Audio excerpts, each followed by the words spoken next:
Friends, Teenmar Mallanna car ప్రమాదం, హాస్పిటల్లో కన్నుమూత. ఈ విషయాన్ని తెలుసుకునే ముందు వీడియో మీరు కంప్లీట్గా చూడండి. అప్పుడే మీకు కంప్లీట్ ఇన్ఫర్మేషన్ ఏంటో అర్థమవుతుంది. అదేవిధంగా చాలామంది వీడియో చూస్తున్నారు కానీ సబ్స్క్రైబ్ చేసుకోవడం మాత్రం మర్చిపోతున్నారు.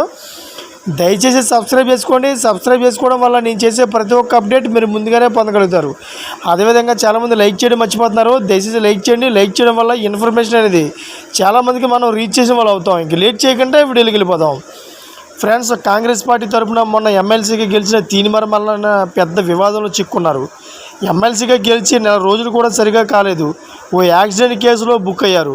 Teenmar Mallanna car TS 30J 7200 Mahindra Thar గురువారం సాయంత్రం రోజున ఓ వలస కార్మికుడికి ప్రాణాలకు బలికి తీసుకుంది.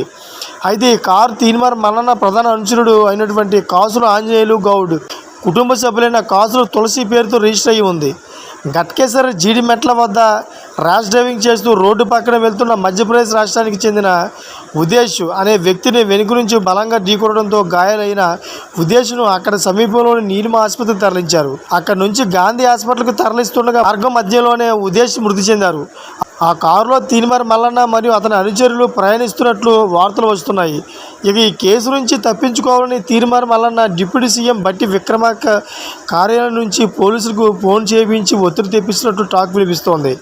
ఈ ఘటనకు సంబంధించిన సీసీ ఫుటేజ్లను కూడా పోలీసులు ఇంతవరకు బహిర్గతం చేయడం లేదు. ఈ యాక్సిడెంట్ తీన్మార్ మల్లన్న చేయడంతోనే పోలీసులు ఇంతవరకు గోప్యంగా ఉంచినట్లు తెలుస్తోంది.